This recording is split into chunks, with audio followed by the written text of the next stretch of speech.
Hello, my martial arts friends. I am Master Boone Brown. I own the Ancient Ways Martial Arts Academy in Bradenton, Florida. I'm going to show you the way we teach nunchucks in our studio today. This is primarily for my students that need to practice at home. Guys, make sure you're following along. Know that this video is abridged. I'm only showing you the exercises on one side. You're expected to pause it and do both sides.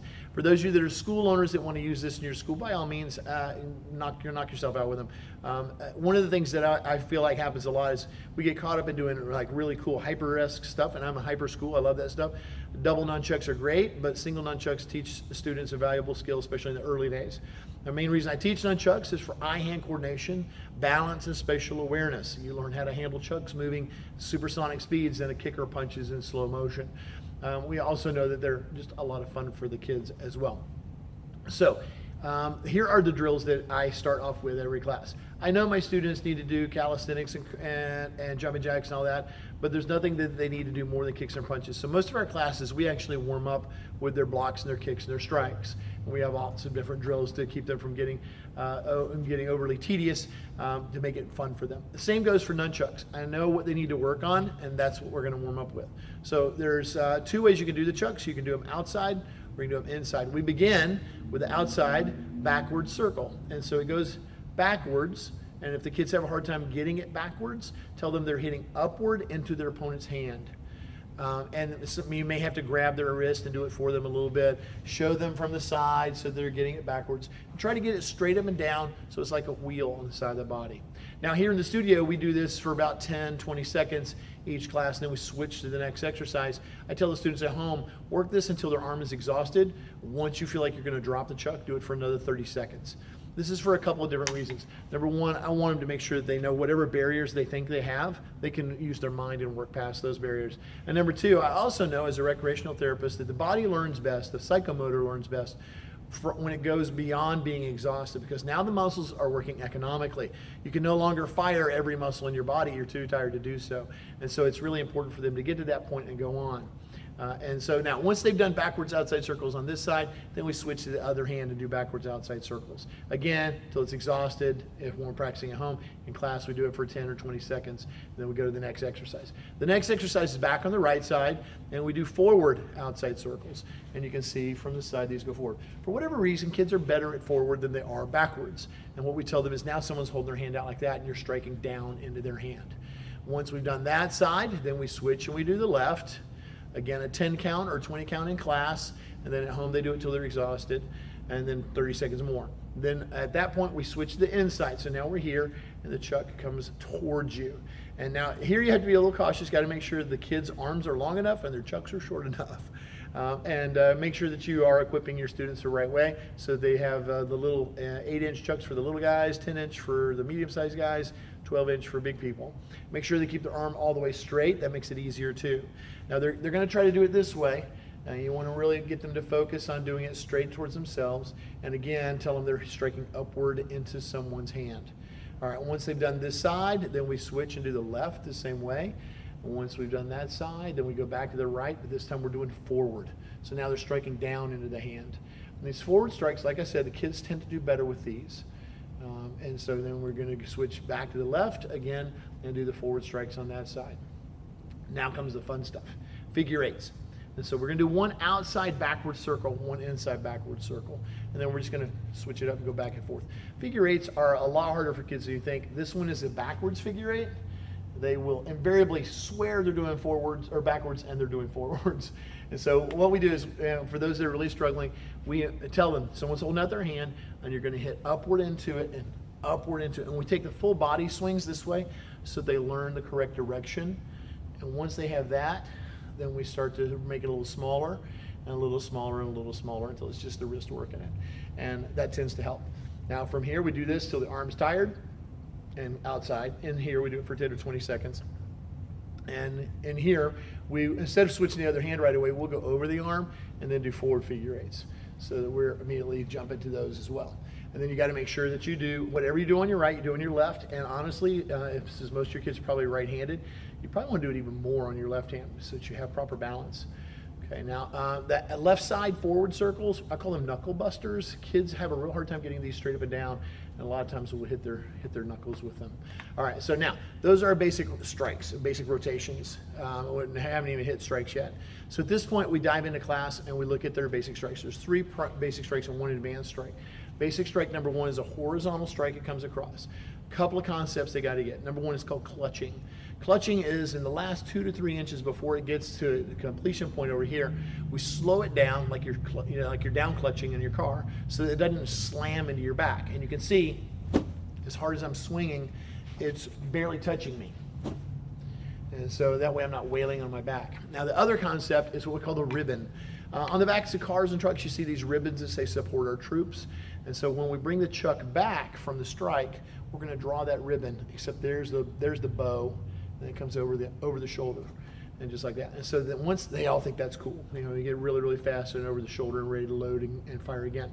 So we do a bunch of those, probably do 10 of those every class, and then we do 10 of them on the left side as well.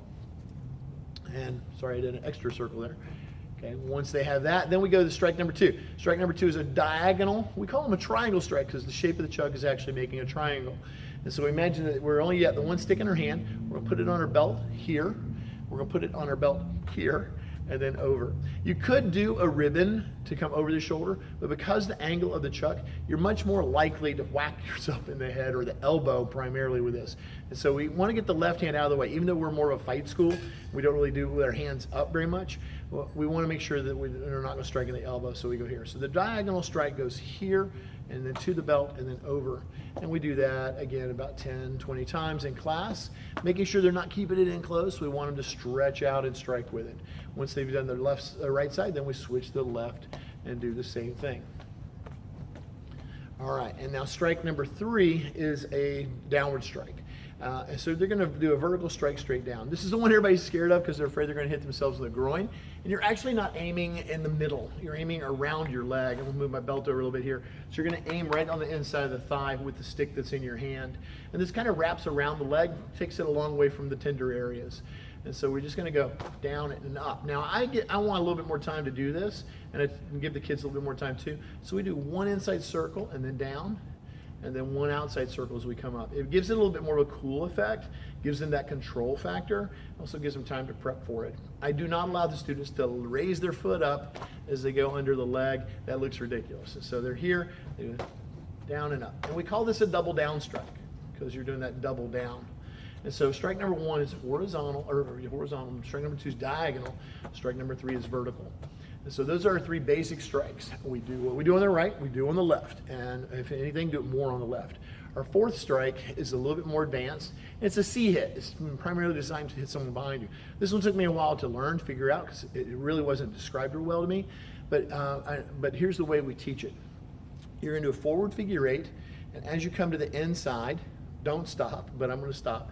You turn the whole chuck over, and then you point it out to the side, and you do a giant letter C. Go to your belt and over. So from the side, forward figure 8. As you come to the inside, turn it over, giant letter C, and the belly of the C goes backwards, goes around the back to the belt, and over. Now the purpose of this is if someone's coming up behind you, you can hit them and get back up. There's also a smaller version of the C hit where you just turn the hand completely over and do an extra outside rotation on the outside, which is kind of cool too. The kids love that. All right, so again, it's all about eye-hand coordination, balance, and spatial awareness. And one of the things everybody wants to do is transitions. Okay, so from here, I need to get it from this hand to this hand, and there's lots of different ways of doing it. I've seen some teachers just teach the flip from the hand, and that's cool. That's always good stuff. I find kids really struggle with that one. And so what we do, we don't want them to go behind their back this way because you end up wailing yourself in the back. So we tell the kids, touch your stomach and then put your hand behind your tricep. And they're learning what part of their body is the tricep too. And so we're going to do 10 strikes where we just touch the hand. That's all we're going to do. So they're learning that position and learning how to hit the hand. Once they do that, then we catch and release, just like you fish, you catch and release. Once they're catching it and letting it go. All right, once they've got that, then we do the same thing on the left side. So they're hitting the hand 10 times, and they're catching and releasing 10 times. Now once they got that, then we let go with the top hand, we switch to the other side, and this is a transition, or transfer, or full body figure 8. And now from here, we tell them do one outside circle and over. So now those outside circles come back into play. And then we do one inside circle and over. And we do a bunch of these. And then we do a figure 8 and over. And that's where it gets really cool. And so that's how we do transfers.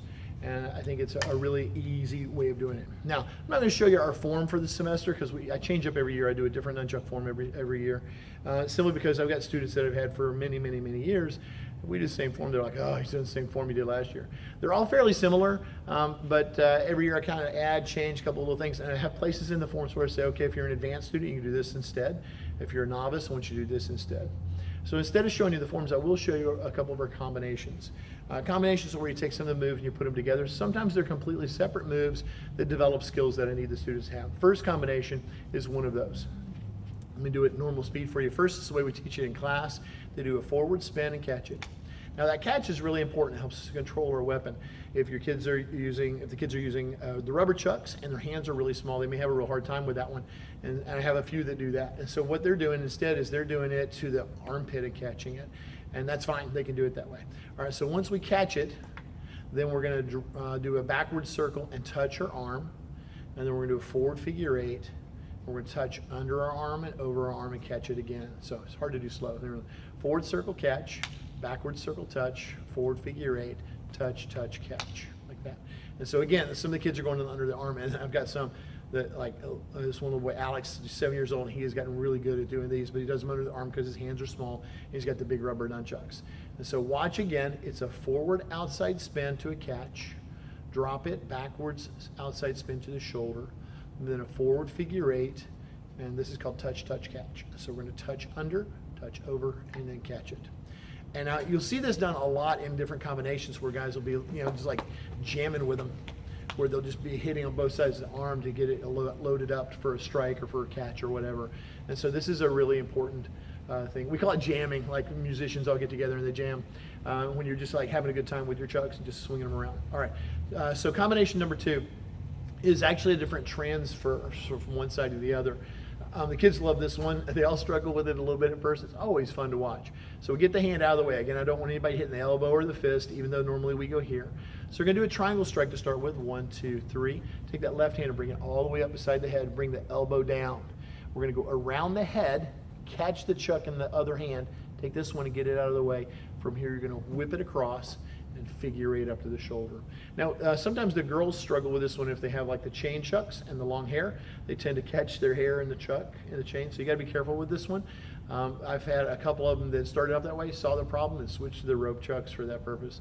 So watch again, we do a triangle strike, hand comes up, elbow down, round and catch, right hand out of the way, whip it out, and figure 8 it up. And then we do the same on the left side. So bring it up, round the head, hand out of the way, whip it out, and up. And so this kind of helps the kids to get that transition down. Now, transition number 3 is an advanced transition, or advanced combination. This combination takes a little bit of work. It is a flat figure 8 to a touch, double spin, catch.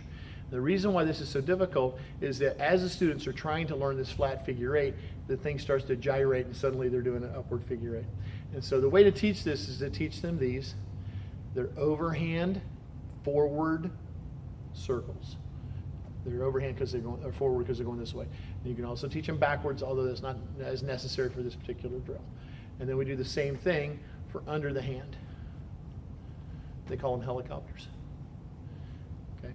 And then once they have that, then you're going to do one under, one over, one under, one over. Go to the belt, and then a flat spin and catch. We don't let them go over the head. We tell them they're not Mary Poppins. They don't get to do it over the head.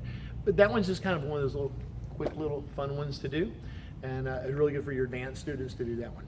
Now, double chucks. I definitely love double chucks, and I like teaching them to our more advanced students. I find that you're limited a lot on the stuff you can do with double chucks, whereas you're much less so with single chucks. And so I think that the single chuck is actually better for my students anyway, and for me. I just have more fun when I just have a single pair. Now, a couple of more advanced things that we teach. It's called a hand roll. And basic hand roll, you're gonna, and this is very advanced for some of my students that they dream of doing this, you're gonna roll it over your hand, let go of that one chuck, grab the other one and keep it rotating all the way to your wrist. From here you just kind of pop the wrist and it comes back over to there. And so this allows you to go from an overhand grip to an underhand grip. And once they learn how to do it up and down, they can do it across the waist, across the hand as well. And now it becomes, I've got some kids that are really, really fast with this. And so what I've taught them to do is the forward figure eight. As it comes to the inside, they're going to roll it over the hand.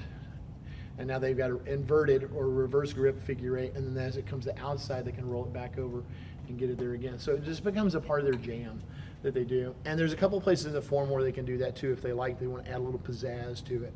So that is our nunchuck curriculum, excluding our forms. Forms aren't that difficult to design yourself. If you do need help with forms, and you're like my assistants, guys, I've got all mine are documented. I'll be glad to share them with you. But for my students, practice, practice, practice. Coming to class is great, but especially with a weapon like nunchucks, you just got to stand there and watch your TV show with your parents' permission and practice the rotations so you get really good at them. I would stand in the yard, and my dad would just shake his head looking at me standing in the yard practicing my nunchucks. It's a really good idea to get that little extra time in and get really good with them. You guys have a great day, and if you have any questions, don't hesitate to contact me, Master Boone Brown, Ancient Ways Martial Arts Academy, Bradenton, Florida.